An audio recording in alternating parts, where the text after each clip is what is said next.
Et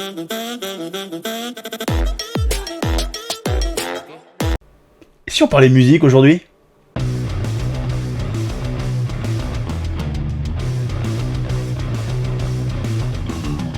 Salut à tous, c'est Ben de Retour d'Expérience, je suis content de vous retrouver pour une nouvelle vidéo. Aujourd'hui, on va parler de musique et particulièrement de musique libre de droit, mais avant d'attaquer les choses sérieuses, petite précision qui a son importance, cette vidéo n'est pas sponsorisée d'aucune manière et les expériences que je vais développer ici, je les ai faites avec mes propres sous à moi, donc voilà, c'est juste ce que moi j'ai vécu et donc c'est empreint de neutralité, en tout cas, j'espère.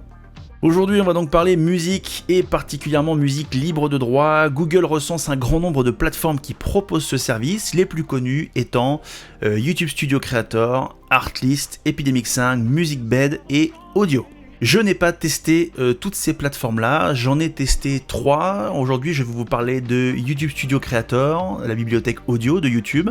Je vais vous parler de Epidemic Sound, que j'ai déjà testé, et je vais vous parler de Artlist, que j'ai déjà testé et sur lequel je suis toujours abonné. Alors la première chose, c'est qu'est-ce qu'une musique libre de droit ? Vous devez savoir qu'une musique a été écrite, composée, jouée, enregistrée, produite, commercialisée par des labels, par des musiciens, etc. qui en tirent des revenus. Dès lors que vous utilisez une musique qui leur appartient, l'argent leur revient. Dès lors que vous faites un montage vidéo et que vous mettez une musique connue dessus, vous ne pouvez plus la monétiser. Pour vous, c'est le détenteur des droits de la musique qui récupère la moula moula. Pour prendre un exemple simple, quand vous publiez une vidéo que vous avez réalisée avec une musique connue, il y a deux choses qui peuvent se passer. La première, c'est que la vidéo est publiée, mais vous ne toucherez aucun revenu. Même si elle fait 2 milliards de vues, vous ne toucherez pas un centime.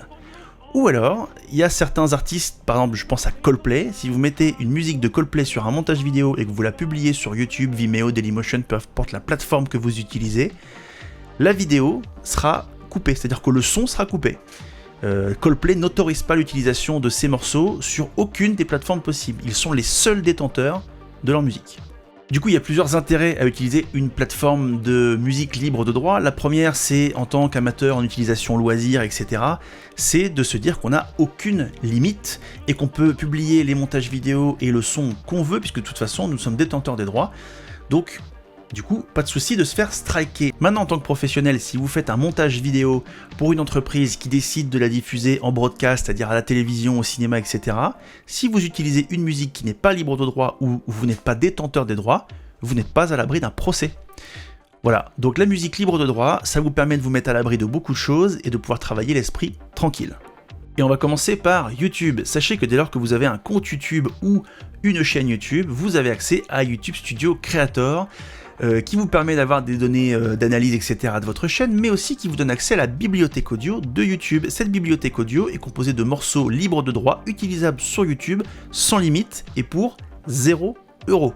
Alors en termes de qualité, c'est pas foufou, c'est tout à fait correct, mais vous attendez pas à des choses épiques, extraordinaires, etc. C'est juste correct, et dès lors qu'on commence sa chaîne, et j'en ai fait partie de ces gens-là, ça reste bien pratique. Sachez également que en termes de mise à jour du calendrier, c'est pas foufou, je dirais qu'on a 10, peut-être 15 morceaux qui sont rajoutés au catalogue tous les mois, donc c'est pas énorme. Alors comment se présente la plateforme ? Donc vous avez le titre de l'artiste, le genre, l'humeur, ça vous permet un petit peu de trier vos vidéos selon un peu la dynamique que vous souhaitez mettre dedans, l'artiste, la durée, la licence. Il faut savoir que 99% je dirais des licences sont des licences YouTube disponibles sur YouTube en illimité. Et j'ai croisé quelques licences où l'artiste accepte qu'on utilise sa musique sur YouTube mais demande à être crédité à la fin de la vidéo. Et la date d'ajout avec le téléchargement. Alors il y a un petit peu de tout, on a des trucs un peu funky jazz, voilà, qui sont très classiques. On peut avoir des trucs qui sont un petit peu plus rock. Voilà, il y a rarement, d'ailleurs il y a même jamais voilà, du hip-hop. Il n'y a jamais de vocal, en tout cas j'ai pas souvenir d'avoir moi vu des morceaux et pourtant j'ai beaucoup fait le tour de cette plateforme. Il y a rarement des voix, c'est tout le temps des choses purement instrumentales. Donc voilà, en termes d'utilisation, c'est au niveau professionnel, c'est à la limite de l'exploitable. C'est-à-dire que pour YouTube, etc., c'est chouette. Pour certaines vidéos corpo, ça peut marcher. Maintenant, vous attendez pas à des trucs incroyables. C'est bien pour commencer. Mais si vous voulez aller plus loin, il va falloir mettre la main au portefeuille. Petite précision, pour le même prix, c'est-à-dire 0 €, vous avez également des effets sonores. Alors il n'y en a pas des quantités astronomiques, mais vous avez des bandes de sons d'ambiance, des enfants qui jouent, des bruits de voitures, voilà, vous avez pas mal de trucs. Je trouve pas ça incroyable, mais bon, c'est gratuit, ça coûte pas plus cher, donc autant en profiter. Et on passe maintenant à Epidemic Sound, qui est une plateforme à laquelle j'ai été abonné pendant 2 mois. Epidemic Sound, c'est une plateforme qui coûte, dès lors qu'on a une utilisation purement digitale et personnelle, on est à 10 € par mois. Et dès lors qu'on est sur une utilisation digitale toujours, mais professionnelle, on doit être à 20 ou 25 € par mois. Et il existe aussi, quand on fait de la pub, broadcast, etc., de la publicité, c'est-à-dire pas sur internet, mais à la télévision, etc., un abonnement qui est encore plus cher. Alors Epidemic Sound est une plateforme un petit peu différente, qui se destine du coup bien plus aux professionnels, déjà parce que son prix est bien plus élevé, et aussi parce que la qualité de ses productions est elle aussi bien meilleure. Donc on a une plateforme qui est un petit peu tristoun, je trouve. Alors moi je suis sur un système de Google Dark, parce que j'ai pas envie de me bousiller les yeux, mais voilà, même si c'est en blanc, ça reste un tout petit peu tristou. Sachez donc qu'il y a pas mal de musique, vous pouvez trouver beaucoup plus de musique type un peu épique, si vous faites du drone ou des choses comme ça, c'est plus varié.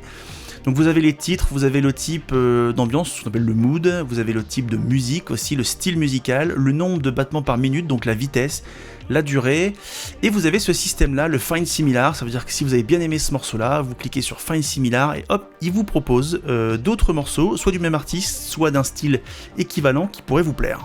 Alors Epidemic Sound, c'est quand même une bibliothèque de 35 000 titres à l'heure où je vous parle, c'est-à-dire en février 2022. Il y a un truc particulièrement chouette avec cette plateforme-là, moi qui m'a beaucoup plu. Vous allez cliquer sur un morceau qui vous plaît, donc là on va prendre le premier, et vous allez voir en bas, vous avez ce petit truc-là, là, Stems. Et en fait, Stems, ça vous permet de disséquer le morceau avec juste la batterie, juste la basse, l'intégralité du morceau, juste les mélodies de voix, juste les guitares, etc., juste les instruments à cordes avant, etc. Et en fait, vous pouvez télécharger le morceau complet, mixé comme vous l'écoutez, mais si par exemple le morceau vous plaît, mais que la voix ça vous plaît pas, ou vous voulez garder seulement la batterie et la basse parce que vous les trouvez cool, mais que le coup de trompette qui est derrière il vous plaît pas, vous pouvez télécharger juste ces pistes audio là et les mixer vous-même pour ne garder que ce qui vous intéresse. Ça c'est un vrai plus de cette plateforme. J'aurais aimé pouvoir vous le faire écouter. Le problème c'est comme je ne suis plus abonné à Epidemic Sound et que leur système de licence dont on va parler juste après est pour moi sacrément mal foutu, je ne peux pas vous mettre de morceaux sinon je vais me faire striker de YouTube. Alors comment fonctionnent les licences Epidemic Sound? Je vais vous faire du coup un retour très concret puisque j'ai découvert Epidemic Sound en faisant un contrat pour un professionnel. Il avait besoin que je lui sorte quelques vidéos, il m'a du coup passé commande, donc je suis allé chercher des musiques qui étaient potentiellement bonnes, qui correspondaient à l'image qu'il me donnait à son entreprise et aux images que j'avais réalisées. Et du coup j'ai téléchargé des morceaux, donc j'ai payé mon abonnement, 25 € pour un mois ou pour 2 mois, j'avais dû acheter 2 mois. J'ai procédé au montage, je lui ai envoyé le montage avec la musique, et puis il n'a pas publié tout de suite. Donc mon abonnement s'est terminé, admettons je l'ai commencé en février, en avril il s'est terminé, le client lui il a été livré, et il a publié sa vidéo en juin. Et la vidéo du coup s'est faite striker. Elle s'est faite striker parce que en réalité avec Epidemic Sound, votre licence n'est valable que sur la durée du paiement de votre licence. C'est-à-dire que concrètement, j'achète une musique, là, je la télécharge avec mon abonnement qui est actif, je fais un montage vidéo, je mets la musique dessus, je la publie sur la durée où je suis encore abonné, il n'y a pas de problème. Deuxième cas, je fais un montage, je télécharge la musique, je la mets dans le montage, je la mets de côté, je la publie pas tout de suite, j'ai prévu de la publier plus tard, sauf que j'arrête mon abonnement puis je fais autre chose, je publie la vidéo, ça marche plus. C'est-à-dire que votre licence n'est active qu'à partir du moment où vous êtes toujours en train de payer. Donc c'est une licence que vous louez finalement, plus que vous ne l'achetez. C'est toute la différence qu'il peut y avoir avec des plateformes comme MusicBed ou Artlist, c'est que là vous louez votre licence, vous l'achetez pas vraiment. Alors au final, si vous avez soit le budget largement nécessaire pour mettre l'argent qu'il faut pour l'année entière, bon bah voilà, ça pose pas de souci. Si c'est pour des projets courts, voilà, vous savez que on vous demande un projet pour dans un mois qui sera publié dans un mois, vous prenez un mois d'abonnement, vous faites votre montage, il est publié, vous n'avez pas de souci. Si vous ne connaissez pas la date à laquelle ce sera publié par vos clients, bah potentiellement, il faudra racheter un abonnement le temps que eux le publient. Donc ça vous coûtera 25 € le clic. C'est un petit peu cher. Niveau qualité sur Epidemic Sound, on est quand même sur quelque chose de très qualitatif. Les artistes qui travaillent là-dessus sont vraiment bons, il y a une bonne qualité sonore. Alors même si on est quand même sur un style qui est très tiré sur l'électro et où il y a un petit peu d'épique, c'est un peu moins varié que ce qu'on pourrait trouver ailleurs, mais qualitativement on y est. Donc moi je trouve que c'est particulièrement cher et que le système de licence ne correspond pas à tout le monde. J'ai tendance à penser qu'il ne correspond pas à grand monde, mais bon, la plateforme fonctionne bien, donc c'est que des gens doivent s'y retrouver. Mais voilà, la qualité du son et des productions y est. Et on passe maintenant à Artlist, qui est selon moi la meilleure plateforme et qui correspondra au plus de monde. La différence principale que vous aurez, c'est que celle-ci se paye à l'année. On est à 199 $ pour un an. Alors oui, c'est une somme à sortir, mais donc ça correspond à 176 €. Et il faut savoir qu'il y a des frais de conversion bancaire qui ne sont pas annoncés, mais que vous aurez à payer, puisque ça dépend du pays et des banques. On est autour de 5,50 €. Donc vous comptez 181, 182 € pour une année. Tout en sachant que dès lors que vous prenez le lien d'un utilisateur, un lien de parrainage, vous avez 2 mois qui vous sont offerts. Alors j'en profite du coup parce que je ne suis pas sponsorisé, mais j'ai un abonnement Artlist. Et vous verrez en description de cette vidéo un lien. Si vous décidez de vous inscrire à Artlist, je vous invite à vous inscrire via le lien que je mets en dessous. Vous, ça vous coûte pas plus cher, ça vous donne droit à 2 mois supplémentaires. Et moi, ça me donne droit à 2 mois supplémentaires.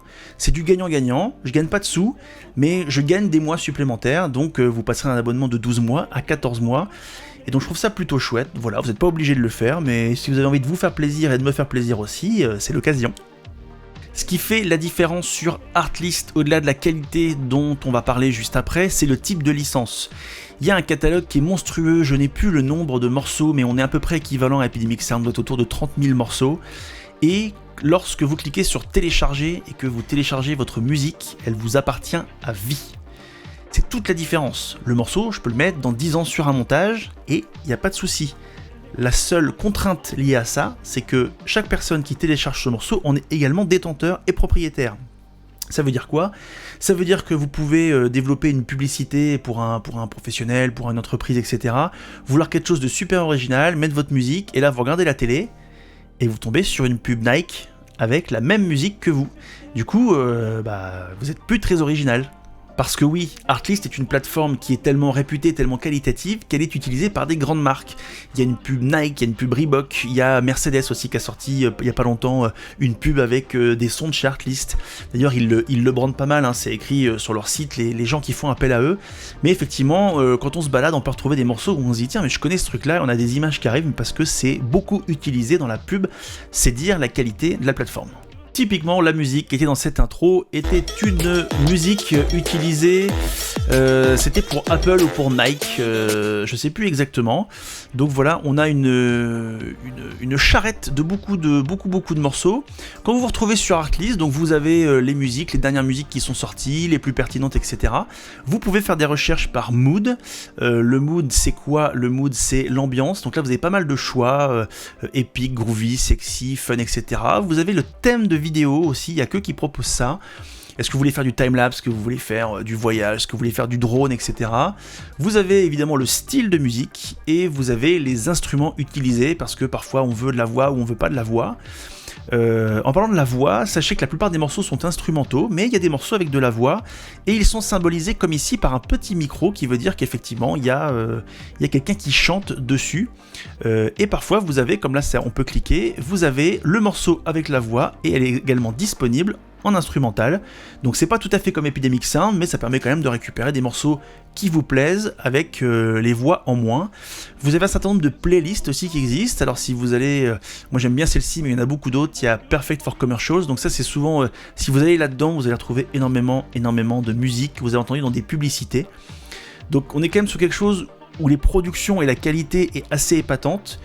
Pour être même honnête, il y a même des moments où je télécharge pas, mais quand je suis en train de travailler, retoucher des photos, des fois je vais sur Spotify, et puis des fois je vais sur Artlist et je balance du son, et je laisse tourner, et en fait parce que je trouve que même juste pour écouter, les playlists sont super bien foutues. Comment ça se matérialise? Donc vous avez la petite pochette de l'artiste, etc. Vous avez du coup les styles associés, ça peut être aussi l'ambiance qui est utilisée associée à un style. Vous avez le nombre de minutes, vous avez l'onde sonore, la possibilité de télécharger, de mettre en favori, et puis là, ajouter une collection, parce que vous pouvez vous faire vos propres playlists. Donc voilà, c'est pas compliqué, vous cliquez sur télécharger, et là vous pouvez choisir entre du MP3 ou du Wave, selon la qualité et le poids du fichier. La seule limitation qu'il existe chez Artlist, c'est que vous ne pouvez télécharger que 25 morceaux par jour. Le but étant de limiter la bande passante et surtout de se faire entièrement dilapider l'intégralité de leur collection. Après, honnêtement, 25 morceaux par jour, faut déjà les choper. Je veux dire, on fait ça les premiers jours, puis au bout d'un moment, enfin voilà, on a un petit peu fait le tour, donc voilà, on va passer notre vie à siphonner Artlist, surtout que tous les morceaux correspondent pas forcément à ce que vous voulez en faire. Quand on est donc sur la page d'accueil de la plateforme, on a donc ces morceaux là, avec là par exemple, voilà, on a pop, électronique, et on est sur un style cinématique, donc on peut voir un peu ce que ça donne.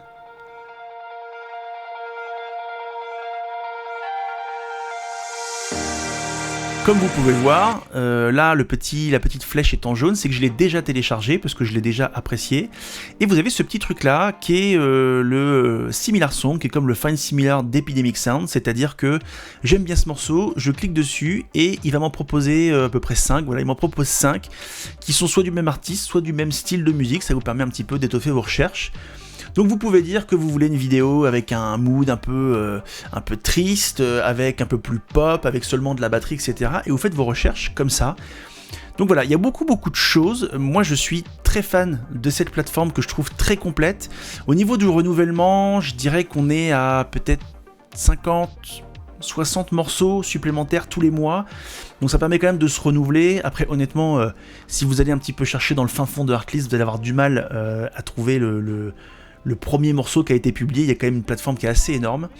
Sachez aussi que Artlist propose des effets sonores qui sont a priori assez réputés. J'en ai pas l'utilité. C'est un abonnement supplémentaire qui doit coûter dans les 100$ en plus. Donc voilà, on a à peu près fait le tour.